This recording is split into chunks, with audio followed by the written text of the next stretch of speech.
समरेंद्र सिंह एक रिटायर फौजी थे।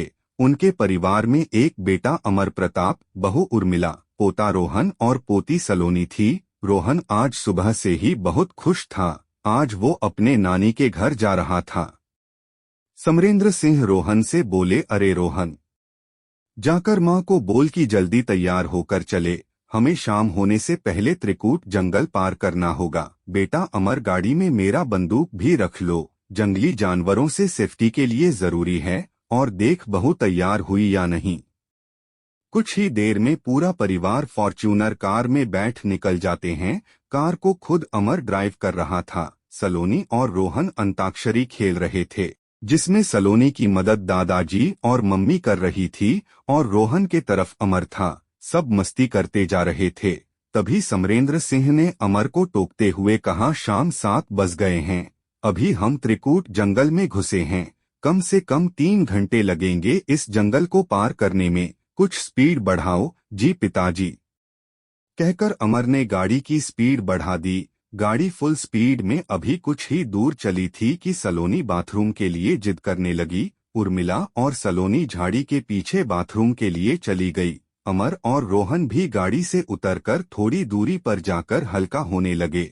थोड़ी देर में सभी लौटकर गाड़ी में बैठ गए। अमर बोला, चलो अब गाड़ी सीधे जंगल पार करने पर ही रुकेगी। सलोनी और राहुल, अगर कुछ और करना है तो कर लो। उर्मिला बोलती है, जनाब सलोनी और राहुल के बहाने आप खुद हल्का हो लिए, यह नहीं बोल रहे हैं। ये बात पिताजी बोलते तो कुछ और बात होती। तभी अमर चौंकते हुए बोलता है, पिताजी। अरे पिताजी कहाँ चले गए?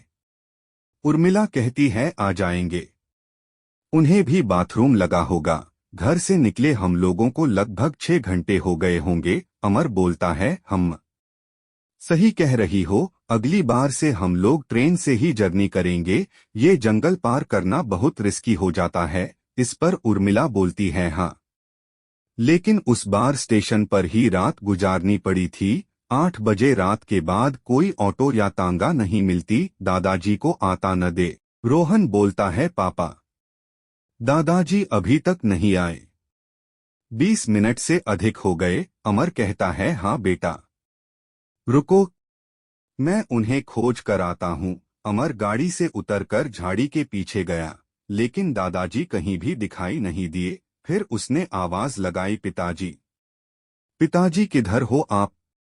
लेकिन कोई जवाब नहीं आया। अब अमर बेचैन हो गया। वह लौटकर गाड़ी के पास आया।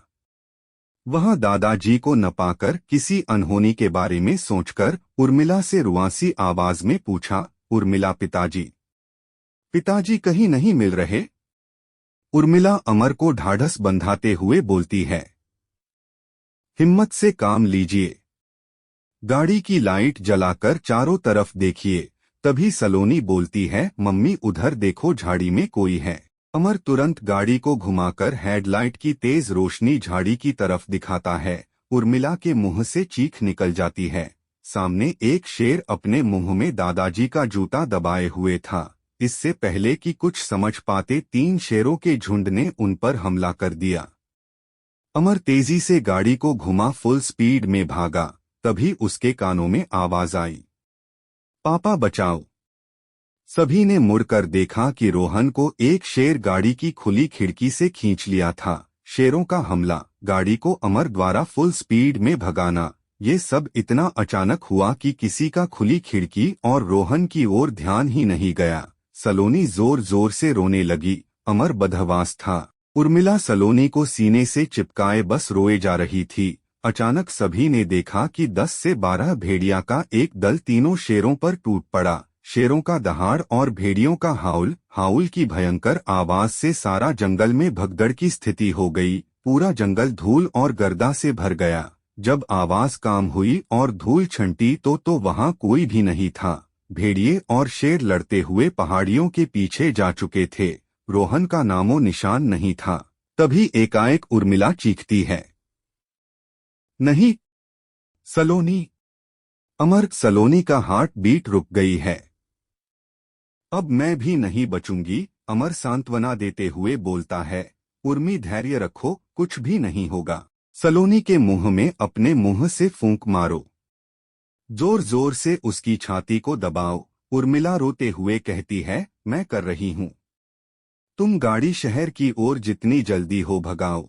परिवार के 2 लोगों को तो मैं खो ही चुकी, अब इसको खोने के बाद मैं जिंदा नहीं बचूंगी। अमर उर्मिला से बोलता है, नहीं नहीं, मैं ऐसा नहीं होने दूंगा, तू बस साहस रख। अमर तेजी से गाड़ी बढ़ता है। लगभग 120 किलोमीटर की रफ्तार से गाड़ी भाग रहा होता है।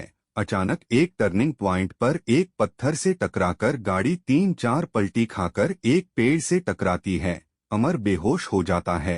तभी 4-5 भेड़िए वहां आ जाते हैं। उर्मिला निरीह उन्हें देखते देखते बेहोश हो जाती है। भेड़ियों ने मिलकर उनकी पलटी हुई गाड़ी को सीधा किया, फिर बगल के तालाब से मुंह में पानी भरकर अमर के मुंह पर पानी का छिड़काव किया। अमर को जैसे ही होश आया, उसने देखा कि एक भेड़िया उसके मुंह के ठीक सामने है। उसने जोर से भेड़िया के मुंह पर मुक्का मारा और तेजी से खिड़की के शीशे को चढ़ा वहां से गाड़ी को भगाया। गाड़ी भगाते हुए एक भेड़िया पर कार चढ़ा दी। भेड़िया दर्द से बिलबिला उठा।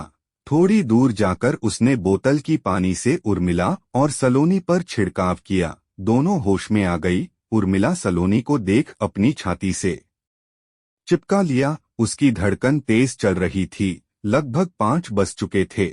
उजाला हो चुका था। जंगल खत्म होकर खुली बाईपास रोड पर अब गाड़ी दौड़ रही थी। लगभग 1 घंटे बाद गाड़ी शहर में घुस चुकी थी। अमर बदहवास गाड़ी चलाए जा रहा था। सलोनी मम्मी के गोद में सोई हुई थी। उर्मिला के आंखों से लगातार आंसू बहे जा रहे थे।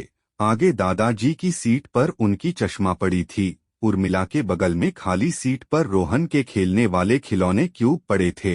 एकाएक एक बड़ी दरवाजे पर गाड़ी रुकती है। गाड़ी की आवाज सुन रोहन के नाना नानी दोनों दौड़े हुए आते हैं। नानी जब पूछती हैं कि रोहन कहाँ है, और नाना जी बोलते हैं कि कल दोपहर में समधी जी बताए थे कि वो भी आ रहे हैं, तो उर्मिला दहाड़ मारकर रोने लगती है। घर के अंदर जाकर अमर ससुर जी को सारी बात बताता है। फिर थोड़ी देर में नाना जी, अमर और उर्मिला के साथ दादाजी और रोहन की खोज में निकलते हैं। सलोनी अपने नानी के साथ वहीं रुक जाती है। जंगल में पहुंचते ही वहां के रेंजर्स और एक डॉक्टर भी साथ हो लेता है। जब रेंजर्स को पता चलता है कि भेड़िए और शेर में भिंत हुई थी, तो वह बोलता है कि ये बात राहत वाली है कि शेरों के रोहन पर हमला के समय भेड़िया वहां मौजूद था। अमर चौंक कर रेंजर्स से पूछता है, क्या मतलब? तो रेंजर्स ने बताता है कि भेड़ियों का एक दल एक बार सूखी हुई नदी में अचानक पानी आ जाने से नदी के बीच एक पत्थर पर फंस गए थे। जंगल के बीच में एक भोलेनाथ का मंदिर है। उसमें पूजा करने आए लोगों ने 5 घंटे की कड़ी मशक्कत के बाद किसी तरह उन भेड़ियों को बचाया था, और उनके बहते हुए एक बच्चे को भी भक्तों ने जी जान लगाकर रक्षा की थी। तब से सावन के महीने में पूजा होते समय सारी भेड़िया वहां पहुंचकर भक्तों का मदद करते हैं। तभी उर्मिला चिल्लाती है, रुको रुको, देखो दादाजी की छड़ी। अमर भी हाँ में हाँ मिलाते हुए बोलता है, अरे हाँ, ये पिताजी की ही छड़ी है। इस पर रेंजर्स बताता है, तब तो वे यही कही होगे, मंदिर भी पास में ही है। यहाँ से सभी वहां उतरकर दादाजी को ढूंढने लगते हैं। कुछ आगे बढ़ने पर अमर अपने पिताजी की खून से सनी धोती देखकर रोने लगता है। तभी झाड़ी के पीछे से किसी की कराहने की आवाज सुनाई देती है। सभी उस ओर भागते हैं। वहां का दृश्य देखकर अवाक रह जाते हैं। दादाजी घायल अवस्था में एक चट्टान पर पड़े थे। 2 लहूलुहान भेड़िया उनकी रक्षा में बैठे हुए थे। ऐसा लगता था मानो रात में शेर या कोई जंगली आदमखोर जानवर से उनका भयंकर लड़ाई हुई है। तुरंत दादाजी को गाड़ी में लाकर डॉक्टर मलहम पट्टी करने लगता है। तभी एक भेड़िया हाउल हाउल करते हुए वहां आता है। रेंजर्स बताता है कि ये भेड़िया शायद हमें कुछ बताना चाहता है। सभी उसके पीछे पीछे चल देते हैं। रेंजर्स बोलता है कि ये तो मंदिर का रास्ता है। मंदिर के पास पहुंच भेड़िया रुक जाता है। भेड़ियों के झुंड के बीच रोहन दिखता है। जैसे ही सभी उसके नजदीक पहुंचते हैं, सारे भेड़िए वहां से निकल जाते हैं। एक भेड़िया जो बुरी तरह घायल था घसीटते हुए चल रहा था। डॉक्टर तुरंत रोहन और उस घायल भेड़िए को मलहम पट्टी करता है। रोहन पर पानी छिड़कते ही होश में आ जाता है। उर्मिला उसे अपने सीने से लगा लेती है। अमर के परिवार को मानो नया जीवन मिल गया। सभी तुरंत वहां से नानी घर पहुंचते हैं, अमर को भेड़िया को मुक्का मारने और उस पर गाड़ी चढ़ा देने की ग्लानि होती है। आज भेड़िया उसके परिवार के लिए देवदूत बनकर आए थे।